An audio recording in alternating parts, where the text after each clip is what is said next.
ভর্তি দেওয়ার সুবর্ণ সুযোগ। Mission MBBS, best abroad MBBS consultancy in West Bengal. গত 10 বছর ধরে মিশন এমবিবিএস মেডিকেল ছাত্রছাত্রীদের স্বপ্ন পূরণে নিয়োজিত। ভর্তির জন্য কল করুন 9732122744 নম্বরে। 39টি জেলাতে যে আন্দোলন হয়েছে, সভা সমিতি মিছিল ধর্ণা, কোথাও রাস্তায়ও বসতে হয়েছে, কারণ বেশিরভাগ জায়গায় পুলিশ পারমিশন দেয়নি, করতে দেয়নি, ব্যারিকেড লাগিয়েছে, অ্যারেস্ট করেছে, ধাক্কাধাক্কি লাঠিপেটা পর্যন্ত করেছে। তাতে আমাদের মাননীয় রাজ্য সভাপতি, আমি, আমাদের জনপ্রতিনিধিরাও ছিলেন, এই আন্দোলনকে আটকাবার চেষ্টা করে। তাও প্রায় 21,000-এর বেশি কর্মী তাতে অংশগ্রহণ করেছে। অনেক জায়গায় বাধ্য হয়েছি, আমরা মিছিল করতে চেয়েছিলাম, কিন্তু ব্যারিকেড বেঁধে দেওয়ার জন্য আমাদেরকে আটকে যেতে হয়েছে, সেখানে বিক্ষোভ সমাবেশ করতে হয়েছে। অতি সম্প্রতি এই যে নতুন সরকার এসছে, 6 মাস যাওয়ার আগেই এই সরকারের সঙ্গে সাধারণ মানুষ, কর্মচারীদের বিবাদ শুরু হয়ে গেছে। সমস্ত সরকারি অফিসের সামনে গেলে আমরা ধর্ণা প্রদর্শন দেখতে পাই, মিছিল, মিটিং, আইন অমান্য, পুলিশের লাঠি চালানো, জোর করে অ্যারেস্ট করা, সেদিন সিঙ্গুরে দেখেছি আমরা। আজকেও সল্টলেকে এবং কলকাতায় চলছে, ওখানে আর ডিএলএড এবং এখানে নার্সরা আন্দোলন করছেন। কিছুদিন আগে ডাক্তাররা আন্দোলনে বসেছিলেন। সরকারি যারা শিক্ষক আছেন, সে SSK, MSK, part time, contractual এবং এসএসসি পরীক্ষার্থী সবাই আন্দোলন করছে। ভোটের আগে আমরা দেখেছিলাম জোর হয়েছিল, সেই সময় সরকারের কোন প্রতিনিধি বলেছিলেন এখন তো ইলেকশনে এসে গেছে, চুপ করে থাকুন, আমরা সব সামনে রাখবো। তারপরে বলা হলো পুজো আছে, হয়ে যাক, তারপরে আমরা কথা বলছি, সমাধান হচ্ছে। কিন্তু সরকারের কোনো সদিচ্ছা নেই, সমাধানের ইচ্ছা নেই। শক্তি দিয়ে আন্দোলনকে আটকাবার চেষ্টা করা হচ্ছে এবং দিনকে দিন খুব বেড়ে চলেছে। সার্বিকভাবে সরকার যে কতটা ব্যর্থ সমস্যা সমাধান করতে, মানুষের যার অধিকারকে সুরক্ষিত করতে, প্রতিদিন কোর্টে আমরা দেখতে পাচ্ছি। যখন মানুষের সরকারের উপরে বিশ্বাস চলে যাচ্ছে, আস্থা চলে যাচ্ছে, ধৈর্য বেড়ে যাচ্ছে, তখন মানুষ কোর্টে যাচ্ছে এবং কোর্টে প্রতিদিন রাজ্য সরকারকে কানমোলা খেতে হচ্ছে, থাপ্পড় খেতে হচ্ছে। কালকেও দুটো কেস হয়েছে, আজকেও হয়েছে। প্রত্যেক দিন সমালোচিত হতে হচ্ছে, ধমকি খেতে হচ্ছে। আর এইভাবে একটা সরকার চলছে, কিভাবে চলছে আমি জানি না। হয়তো মমতা ব্যানার্জির আর ইচ্ছা নেই পশ্চিমবঙ্গে, গোয়া, ত্রিপুরার বেশি চিন্তা করছেন, কিন্তু পশ্চিমবঙ্গের মানুষ তাকে ভোট দিয়েছে। 3 কোটি ভোট পেয়েছেন, 213 জন এমএলএ হয়েছেন, এমপি হয়েছেন, অনেক আশা নিয়ে দিয়েছেন যে মমতা ব্যানার্জি অন্য পার্টি হতে পারবে না, মমতা ব্যানার্জি পারবে। কিন্তু মমতা ব্যানার্জি আর পশ্চিমবঙ্গের মন নেই, এখন মন উড়ে বেড়াচ্ছে ত্রিপুরা থেকে গোয়া। গোয়া হয়তো বাংলা হবে না জানি না, কিন্তু বাংলা কি হবে, এই প্রশ্নের সম্মুখীন আমরা দাঁড়িয়েছি। প্রত্যেক জায়গায় এরকম আন্দোলন চলছে। অতি সম্প্রতি বিএসএফ সম্বন্ধে তাদের পার্টির নেতারা যে ধরনের মন্তব্য করেছে, যে ধরনের কথাবার্তা বলেছে, পশ্চিমবাংলার অধিবাসী হিসেবে, বাঙালি হিসেবে আমরা খুব লজ্জিত। আমরা রাষ্ট্রবাদী লোক, বাংলার মানুষ, রাষ্ট্রের জন্য এখানে লোক আন্দোলন করেছেন, প্রাণ দিয়েছেন, বিপ্লবী আন্দোলন করেছেন। সেখানে সেন্ট্রাল ফোর্স এবং সেনা সম্বন্ধে যে ধরনের শব্দ প্রয়োগ করা হচ্ছে, মনে হচ্ছে এটা তারা কোনো বিদেশ থেকে এসেছে এখানে দখল করতে।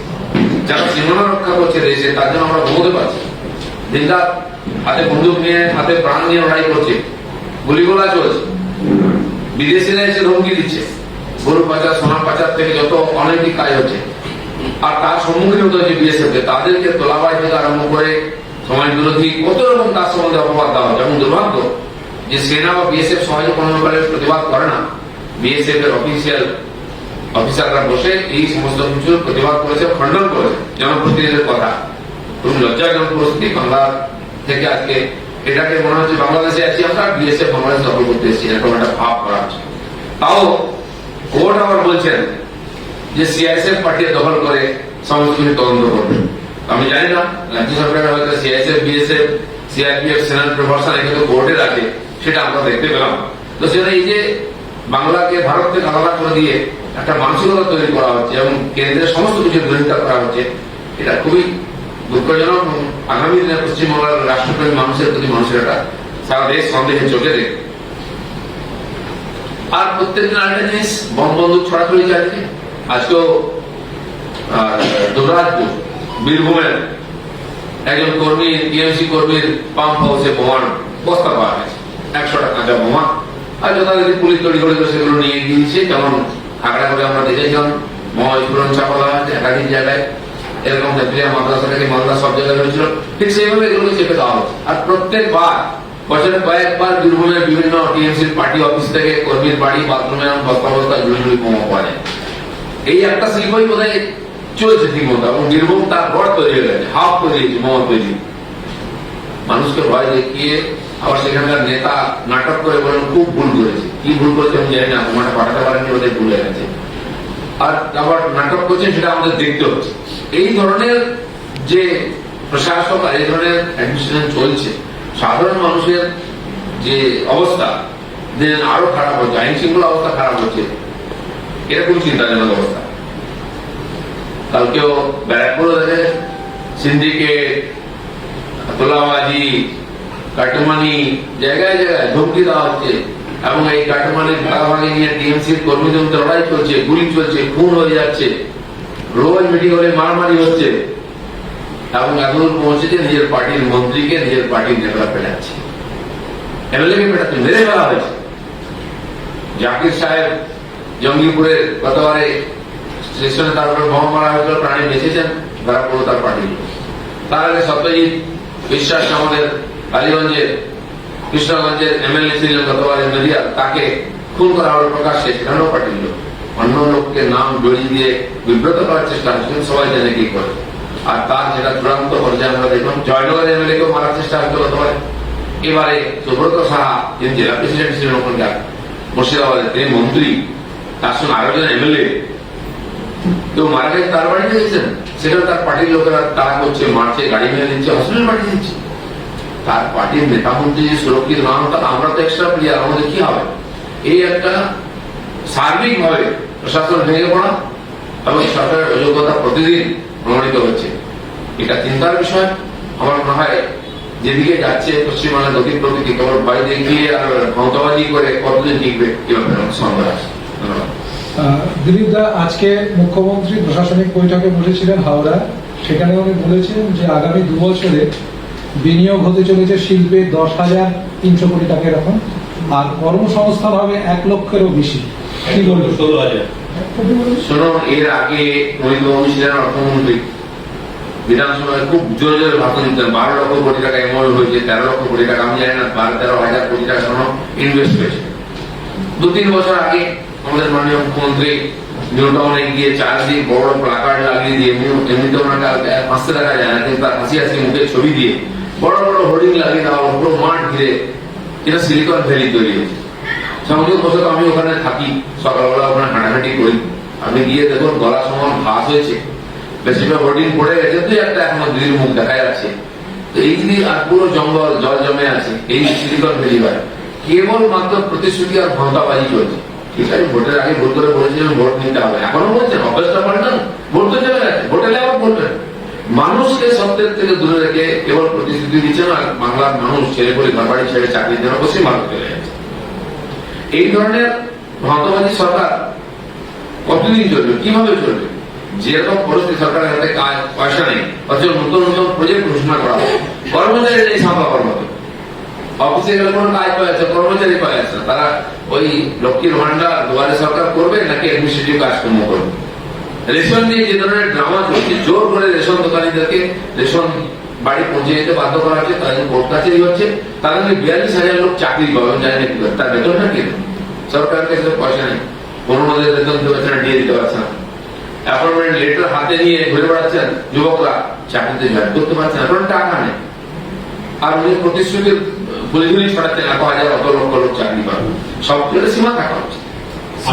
উনি বলেছেন সেটা হচ্ছে যে দুয়ারে সরকার এই প্রকল্পটা কেন্দ্র বা মোদী যে নাম না করে উনি বলেছেন যে এটা এখন অনেকেই নকল করছে, আগামী দিনে দেখবেন এই দুয়ারে সরকার বিশ্ব জয় করবে। একসময় রাশিয়াকে নকল করে ভারত ডুবেছিল, যারা এটা নকল করেছে তার অবস্থায় সেরকমই হবে। আমার মনে হয় না ওই সরকারের লোকের এত বোকা। প্রধানমন্ত্রী দেখিয়ে দিচ্ছেন অ্যাডমিনিস্ট্রেশন কাকে বলে, গরিব মানুষদের যে আর্থিক সহযোগিতা করতে হয় বা সামগ্রী দিতে হয়, প্রায় 2 বছর ধরে ফ্রিতে রেশন দিলেন 80 কোটি লোক, বলে একটা লোক না খেয়ে মারা যায়। এবং এই যে প্রায় 12 কোটি কৃষককে বাড়ি বাড়িতে পৌঁছে দিচ্ছেন বছরে 6,000 টাকা, সেটাও মাসে 500 করে, কিন্তু একজনকে চিঠি লিখতে হয়নি, আন্দোলন করতে হয়নি, লাইনেও দাঁড়াতে হয়নি, 2,000 টাকা করে 3 বার বছরে পেয়ে যাচ্ছে। কাছের ব্যাংকে গিয়ে নিজের অ্যাকাউন্ট করে টাকা তুলে নিয়ে এসছে, তাও তো মরতে হয়, লাঠিতে হয়, কষ্ট করতে হয়। এবং বাড়ি আবাস যোজনার টাকা, শৌচালয়ের টাকা বা বিমা থেকে আরম্ভ করে ভাতা যারা পাচ্ছেন, এই সমস্ত টাকা মানুষ তো পাচ্ছে ব্যাংকের মাধ্যমে। তাদের দুর্নীতিও বন্ধ হয়ে গেছে। মমতা ব্যানার্জি দুর্নীতিও চালু রাখতে চান, সে যেন আধার কার্ড করতে দেননি আগে। আধার কার্ড যদিও হ্যাঁ করেছেন কোর্টের কথায়, কিন্তু করছেন না, বলছে একটা স্টেশনে দিনে 25টা মাত্র আধার কার্ডের লিঙ্ক হচ্ছে ব্যাংকের খাতার সঙ্গে। তার মানে ওরা চান না যে দুর্নীতি বন্ধ হোক। সেই জন্য মিড ডে মিল থেকে আরম্ভ করে, অঙ্গনবাড়ি থেকে আরম্ভ করে সরকারি যত যোজনার টাকা এখানে কেন্দ্র থেকে আসছে, সেটা ডিস্ট্রিবিউট করতে গিয়ে সব জায়গায় কাটমানি খাওয়া হচ্ছে। তো সেই জন্য দেখা উচিত, শেখা উচিত অ্যাডমিনিস্ট্রেশন কাকে বলে। আমার মনে হয় পশ্চিমবঙ্গ কি অনুকরণ করবে এবং দুর্দশা কারো হয়। সিবিআই ডিরেক্টরদের বৃদ্ধি করা হচ্ছে, এটা নিয়ে তৃণমূল সুপ্রিম কোর্টে গেছে, অর্ডিন্যান্সের বিরোধিতা করছে। যে কেউ যেতে পারেন যে কোনো জায়গায়। আর এখানে একটা অভিযোগ আছে, অভিযোগটা হচ্ছে যে কেন্দ্রীয় সরকার এই আমলাদের আনুগত্য নেওয়ার জন্য এদেরকে প্রাইস দিচ্ছে। এটার বিরুদ্ধে মহুয়া মৈত্র সুপ্রিম কোর্টে গেছে। না ঠিক আছে, আনুগত্য আদায়ের চেষ্টা। কিন্তু পশ্চিমবাংলায় তো বহু রিটায়ার্ড লোক দিয়ে সরকার চলছে। সমস্ত ডিপার্টমেন্টে গিয়ে দেখুন আপনি, আমাদের এখানে প্রাক্তন ডিজিপি আরম্ভ করে চিফ সেক্রেটারি, তারা রিটায়ার্ড বার করেও সরকার চালাচ্ছে এবং তারা ডিসিশন নিচ্ছে যেটা অবৈধ। এবং সমস্ত ডিপার্টমেন্টে রিটায়ার্ড লোকদের বসিয়ে হাতে টাকা দিয়ে চাকরি করানো। এটা কি আনুগত্য আদায়, নাকি পয়সা মাছানো, নাকি যুবকদের চাকরি পাওয়ার রাস্তা বন্ধ করে দেওয়া? আপনারা তো শুরু করে দেন। আজকে যদি এই ধরনের সংস্থা যেগুলো তারা খুবই গুরুত্বপূর্ণ, সারা দেশের লোক তাদেরকে বিশ্বাস করে, ইডি হোক, সিবিআই হোক, আরো কিছু সংস্থা, যখন রাজ্য সরকার বা অন্যান্য এজেন্সি সফল হয় না, তাদের দিকে লোকে তাকিয়ে থাকে, লোকে আশাও করে বলে। এবং কোর্টে গিয়ে সিবিআই তোমাদের দাবি আদায় করে আনতে হচ্ছে পশ্চিমবঙ্গে বারবার, কারণ রাজ্য সরকার অনুমতি দেয় না। সেখানে যারা এফিসিয়েন্ট অফিসার আছে, যারা কাজ করেছেন, তাদের দিকে তারা যদি সুস্থ থাকেন, ফিট থাকেন, তাদের দিয়ে যদি কাজ নেওয়ার চেষ্টা হয়। কারণ সব জায়গায় কর্মচারী কম আছে আমরা জানি। আর যেভাবে সিবিআই ইডির উপরে কেসের চাপ বাড়ছে, রাজ্য সরকার না নেওয়ার জন্য, তদন্ত করার জন্য সব ওদের হাতে চলে যাচ্ছে। প্রতিনিয়ত যোগ্য লোক এবং বেশি লোকের প্রয়োজন, সেটা তো রাতারাতি করে না, সেই জন্য হয়তো তাদের সময়সীমা বাড়ানো হয়েছে। আর এটা সব রাজ্য সরকার, সব কেন্দ্র সরকার করে। কিন্তু তৃণমূল বলছে যে ডিফারেন্সটা এটা, এই রাজ্য সরকার, আপনি যেটা বললেন রাজ্য সরকারের সঙ্গে, যে রাজ্য সরকার পদগুলোর মেয়াদ বৃদ্ধি করেন, অবসরপ্রাপ্তদের কাজে লাগাচ্ছে, আর এখানে কেন্দ্র পদগুলোরই মেয়াদ বৃদ্ধি করে দিচ্ছে। না না, অসুবিধাটা কি আছে? দুর্নীতি সরকারি কাজ, সরকারি টাকায় হচ্ছে, পার্থক্যটা কি আছে? আপনারা তো তেলের দাম কমানো নিয়ে বিক্ষোভ করছেন, এখানেও বিক্ষোভ করেছেন, পেট্রোল পাম্পেও বিক্ষোভ করেছেন, কিন্তু রাজ্য সরকার কার্যত কোনো গুরুত্ব দিচ্ছে না আপনাদের বিক্ষোভকে। দেখা যাচ্ছে তেলের দাম তো কমলোই না, মদের দাম কমলো, কি বলবেন? হ্যাঁ, ওটাই মজার ব্যাপার। দেখুন, সরকার সহজে কোনো কিছু কান দেয় না, নাহলে প্রতিদিন এত আন্দোলন পশ্চিমবাংলায় চলছে। এরা যখন বিরোধী দল ছিলেন তারাও আন্দোলন করতেন, 70-75 বন্ধে গেছেন বাংলায়, এবং বাকিরা আন্দোলন করছেন। এটা গণতান্ত্রিক পদ্ধতিতে সবচেয়ে বেশি ইফেক্টিভ মনে করে আমরাও আন্দোলন করছি। আর বিরোধী পার্টি হিসেবে গণতান্ত্রিক ব্যবস্থায় এই অধিকার আমাদের দেওয়া। কিন্তু এখানে এটা আরো আশ্চর্যের ব্যাপার, মদের দাম কমানো হলো। আমি যখন বিধানসভায় 3 বছর ছিলাম, আমরা দেখতাম বাজেট পেশ করা হতো, প্রত্যেক ডিপার্টমেন্টের জন্য রেভিনিউ কালেকশনের টার্গেট রাখা হতো, একমাত্র আবগারি ডিপার্টমেন্ট ক্রস করতো, বাকিরা সব মাইনাসে থাকতো। এটা অমিতবাবুর খুব বড় একটা অ্যাচিভমেন্ট ছিল। এখন আমি জানি না এবারে দাম কমিয়ে দিয়ে সম্ভব হবে কিনা, কিন্তু এটা কি কোনো সুস্থ সমাজের লক্ষণ? মদের দাম কমিয়ে দিচ্ছে কেন? তাহলে বাড়িয়েছিলেন কেন? আপনি চাইছেন লোকের হাতে ইনকাম কম, যাতে সবাই একটু ইনভেস্টমেন্ট করতে পারে, মদের দাম কমানো হচ্ছে। এরপরে সমাজের কি প্রভাব পড়বে? সিগারেট, মদ ইত্যাদি ট্যাক্স সবসময় বাড়ানো হয় যাতে লোক কম খায়, এটার দিক। তারপরে আপনি চাইছেন যাদেরকে চাকরি দিতে পারছেন না, বোতল দিয়ে দিচ্ছেন, খাও, পিও, জিও। আজকের প্রশাসনিক বৈঠকে মুখ্যমন্ত্রী বলেছেন যে আমার টার্গেট বিনিয়োগ আনা, কিন্তু ল্যান্ড অ্যাকুইজিশনে একটা প্রবলেম রয়েছে, সেই ক্ষেত্রে শিল্পপতিদের যাতে কোনো সমস্যা না হয় সেটা তিনি মানবেন না। মানে শিল্পে যে জমি জট রয়েছে কার্যত স্বীকার করে নিয়েছে। শুনুন, জমি জট তো পরের কথা, যে জমি আছে, সিলিকন ভ্যালির জন্য জমি নেই কেন? ওখানে সিলিকন ভ্যালি বা কিছু একটা ইট গাঁথা হলো না? এখানে অন্যান্য কোম্পানিকে নিয়ে আন্দোলন হয়েছে, বহু জমি পড়ে আছে, হয় ফেরত নেই। আমি 10 বছরের পরে নিয়ম অনুযায়ী ফেরত নেওয়া নিচ্ছে না। বীরভূমেতে যেখানে এখন হাউসিং কোম্পানিকে দেওয়া হয়েছে, বিল্ডিং তৈরি হয়েছে, সেখানে ইউনিভার্সিটি হওয়ার কথা ছিল, সেই জমি কেন দিলেন না? পুরুলিয়াতে বহু জায়গা পড়ে আছে, একবার করা হয়েছিল রেলের ফ্যাক্টরি হবে বলে, ওনারা উনিই সব করেছেন। হয়তো সেই নামে এখনো প্লেট নেম প্লেট পাওয়া যায় ভিত্তিপ্রস্তরে, সেই জমিটা নিয়ে কেন আপনি ব্যবহার করছেন? এখন পুরুলিয়ার রোড এবং রেলওয়ে যোগাযোগ ব্যবস্থাও ভালো আছে, অন্যান্য সুবিধা হয়েছে। তো এটা কোনো যুক্তি নয়, কারণ পশ্চিমবাংলায় কোনো শিল্পপতি কোনো কোম্পানি ইনভেস্ট করতে চায় না। এখানে আইন শৃঙ্খলা নেই, এখানকার এই যে দাদাগিরি, তোলাবাজি, সিন্ডিকেটার চলছে, কাটমানি রাজত্ব চলছে, সেটা এখানে কেউ আসতে চায় না। বরঞ্চ এখানে যে বড় বড় কোম্পানিগুলো আছে তারা অন্য রাজ্যে গিয়ে ব্রাঞ্চ তৈরি করছে, দিল্লি চলে যাচ্ছেন, ওখানে হরিয়ানা চলে যাচ্ছেন, উত্তরাখণ্ড, উত্তরপ্রদেশ, গুজরাট চলে যাচ্ছেন। তার সবচেয়ে বড় প্রমাণ আমরা জানি, এখানকার টাটা ন্যানো ফ্যাক্টরি গুজরাট চলে গেছে। এই উদাহরণটা সব জায়গায় সব কোম্পানি গেছেন। আমার সঙ্গে দিল্লিতে দেখা হয় শিল্পপতিদের, যে ওখানে বিজনেস করার মতো ব্যবস্থা জায়গা নাই পশ্চিমবঙ্গে। এরকম তাদের মতামত, বিশ্বাসটাই নষ্ট হয়ে গেছে। মমতা ব্যানার্জি হয়তো অন্য কিছু লজিক দেখাচ্ছেন, তার প্রতি লোকের বিশ্বাস নেই।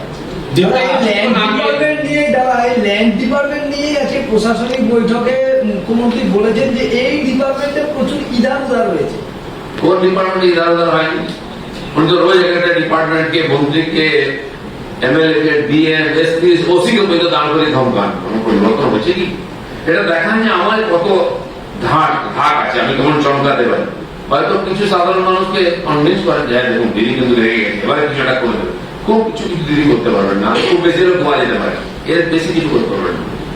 দিনটা কিছুক্ষণ আগে কলকাতা হাইকোর্ট স্কুল সার্ভিস কমিশনকে আবার বলেছে যে 25 জন নয় 500 জনের কেসে দুর্নীতি হয়েছে নিয়োগের ক্ষেত্রে। ফলে সরকারকে নতুন করে হলফনামা দিতে হবে। কি বলবেন? দেখুন, প্রত্যেকটি ব্যাপারে সরকার হলফনামা চাইছে, কারণ সরকারের তো কারো বিশ্বাস 25 বা 500 নয় 5000ও হতে পারে। এখানে টেট, এসএসসি, তারপরে সেই যে লিস্ট বেরিয়েছে, আপনি যার কোনো নাম ছিল তার নামে 1 নম্বরে, বাবা যেহেতু দিয়েছে, এরকম বহু ঘটনা ঘটেছে। আর সাধারণ সমাজে আপনি দেখুন, যারা টাকা দিচ্ছে তারা অন্যায় করে বেড়াচ্ছে। এরকম হাজার হাজার লোক 80,000 চাকরি দেবেন কি 1 লাখ দেবেন, কিন্তু 8 লাখ লোকের কাছে টাকা নেওয়া হয়ে গেছে, তারা বিচার পাচ্ছেন না। সবাই বলছেন টাকা দেবেন, সব নেতারা নিয়েছে। এ বারবার প্রমাণিত হয়েছে। হয়তো কোর্টের কাছে সমস্ত তথ্য পৌঁছয়নি, সবে মাত্র এটা হিমশৈলের চূড়োটা দেখা যাচ্ছে। দুর্নীতিটা আপাতমস্তক ছেয়ে গেছে এই 10 বছরে, পুরো সমাজ এরা পরিচিত করে দিয়েছে।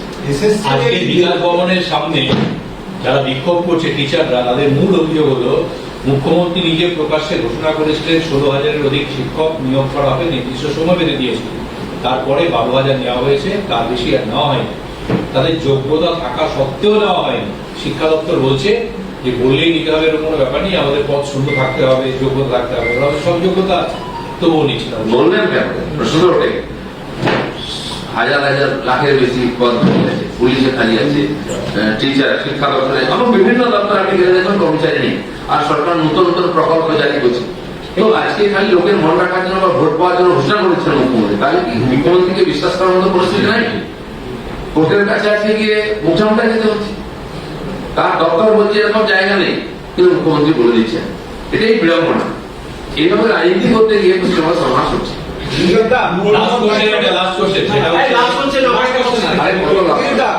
বলছি যে মুখ্যমন্ত্রীর ঘোষণায় আবার নজরে এলো সেই নয়াচর, যেখানে মুখ্যমন্ত্রী বলছেন ফিশিং হাব হবে, ট্যুরিজম হাব হবে, মৎস্যজীবীদের জন্য বাড়ি তৈরি হবে, আরো অনেক কিছু প্রকল্পের ঘোষণা নয়াচর।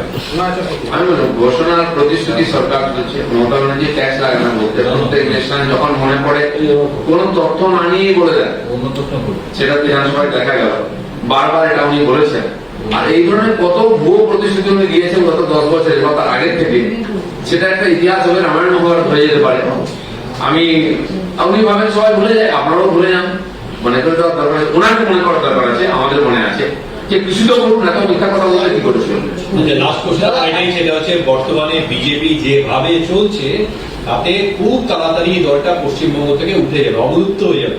বক্তা কথা বলে না, যে যেমন বোঝে তেমন হয়। বিজেপি দাঁড়িয়ে আছে কারো দয়ায় নয়, আমাদের কর্মীদের লড়াই আছে আর সাধারণ মানুষের আশীর্বাদ, সেটা আমাদের সঙ্গেই আছে। কিছু যদি আয়রন দয়ারনকে দেখে ধারণা তৈরি করে, তার দৃষ্টির হোক কলকাতা কর্পোরেশন কলকাতা কর্পোরেশনের নির্বাচনে বলছে পুরনো ভিভিপ্যাট ব্যবহার করা, এই ভিভিপ্যাট ব্যবহার করা হবে না, পুরনো ইভিএম দিয়ে ভোট হবে। কি বলবেন? এই ধরনের অনেক প্রশ্ন আছে, এই ধরনের সেখানে অনেক ফাঁক রাখা হচ্ছে। নাহলে 1.5 লক্ষ ভোটে জেতা যাবে কি করে বিধানসভায়। এই ব্যাপার সমস্ত আসলে ইলেকশন কমিশনের কাছে আমরা সমস্ত বিষয় রাখবো, দরকার হলে কোর্টেও যাবো আমরা, যেভাবে ইলেকশনের করা নিয়ে প্রশ্ন তুলে ঢোকার কোর্টে গেছেন, সে রাস্তা খোলা আছে, আগে হোক তারপরে দেখা যাবে। ত্রিপুরাতে আজকে তৃণমূলের তরফ থেকে অভিযোগ করা হয়েছে, ত্রিপুরাতে তাদের ক্যান্ডিডেটরা, তাদের কর্মীরা প্রচারের সময় বাধা পেয়েছে, মারধর করা হয়েছে এবং সেক্ষেত্রে পর্যবেক্ষক নারায়ণ গোস্বামী গিয়ে দেখা করেছেন, একটা অভিযোগও করেছে। এই বিষয়ে কি বলবেন? আর দ্বিতীয়ত, পার্ক স্ট্রিটে যে স্বাস্থ্যসাথী কার্ড নিয়ে রাজ্য সরকার অনেক কথা বলেন, পার্ক স্ট্রিটের একটা বেসরকারি হসপিটালে স্বাস্থ্যসাথী কার্ড থাকা সত্ত্বেও ডেঙ্গি আক্রান্ত রোগী পড়ে রয়েছে। অভিযোগ 20-30 হাজার টাকা চাওয়া হচ্ছে, না হলে চিকিৎসা করা হবে না। দেখুন, ত্রিপুরাতে টিএমসি কোথাও নাই, এখান থেকে বাস ভর্তি করতে করে লোক নিয়ে যাচ্ছে, প্লেন ভর্তি করে নেতা নিয়ে যাওয়া হচ্ছে, এমনকি এখান থেকে লোক নিয়ে ওখানে জয়েনিং করানো হচ্ছে, এটা আরো এমন। তো সেই জন্য ওখানে নির্বাচন চলছে, মিউনিসিপালিটি কোথাও ক্যান্ডিডেট দিতে পারছে না, কি দোষ দেবেন? গিয়ে একটা থানায় এফআইআর করছে, কাজ করতে পারছে না। অভিষেক ব্যানার্জি গেছেন, তাকে বুলেট প্রুফ গাড়ি দিয়েছে আমাদের সরকার, স্পট ভ্যান দিয়েছে, সব রকম ব্যবস্থা করে, সম্মান দিয়ে। ক্যান্ডিডেটটা তো আমরা সাপ্লাই করতে পারবো না, ভোটার তো আমরা সাপ্লাই করতে পারবো না, তো বিজেপি আছে। তো সে এই ধরনের ফালতু ফালতু কথা বলে এখানকার মিডিয়া একটুখানি প্রচার হতে পারে, ত্রিপুরায় কোনো প্রভাব পড়ে। দ্বিতীয় প্রশ্ন হচ্ছে, স্বাস্থ্য সাথী কার্ড যখন হয়েছিল, আপনাদের মনে আছে আমি বলেছিলাম বলে অনেক এটা নিয়ে সমালোচনা, হাসাহাসিও হয়েছিল। স্বাস্থ্য সাথী কার্ড আপনি রোজ একটা করে কার্ড দিন না, যে কার্ডটা দেওয়ার আধার কার্ড সেটা দিচ্ছে না, যেটা চিলড্রেন কার্ড। আজকে প্রমাণ হচ্ছে, এখানকার সঞ্জীবনী হসপিটাল কোর্টে গেছে, তাদের 68 কোটি টাকা না 78 কোটি টাকা বাকি আছে, সরকার দেয়নি, রোগী পাঠিয়ে দিচ্ছে। তাও স্বাস্থ্য সাথী কার্ডটা ভর্তি হওয়ার মানে লাইসেন্স নয়, লাইসেন্স হচ্ছে ওখানকার টিএমসি নেতা যদি ফোন করে বলেন এই রোগীটাকে নিতে হবে, তাকেই নেওয়া হচ্ছে। টাকা পয়সা পরে সরকারও দেয় না, বাধ্য হচ্ছে, নাহলে নার্সিংহোম বন্ধ হয়ে যাবে। আর সমস্ত হসপিটাল নার্সিং হোমে, সরকারি হসপিটাল গুলোই সে কার্ড নিচ্ছে না, বলছে এটা চলবে না। প্রাইভেট নার্সিং হোমের অবস্থা খারাপ, নাকের উপর দিয়ে জল যাচ্ছে, তারা বন্ধ করেছে, তাকে মুখ্যমন্ত্রী ধমকি দিচ্ছেন লাইসেন্স ক্যান্সেল করে দেবেন। কি ধরনের অ্যাডমিনিস্ট্রেশন? আর এটা স্বাস্থ্য বিভাগ, একটা দিন রোগী যদি ভর্তি না হতে পারে কি হবে ভগবান জানে। এই পরিস্থিতির মধ্যে খালি কার্ড ডিস্ট্রিবিউশন হচ্ছে, একটার পর একটা কার্ড, মানুষ কোনো পরিষেবা পাচ্ছে না। আমি এই কথাই বলেছিলাম যে কার্ডটা মাথায় দিয়ে শুলে মানুষ শরীর সুস্থ হবে না, তার জন্য চিকিৎসার পরিষেবা চাই, সেটা পশ্চিমবঙ্গ সরকারের নেয়।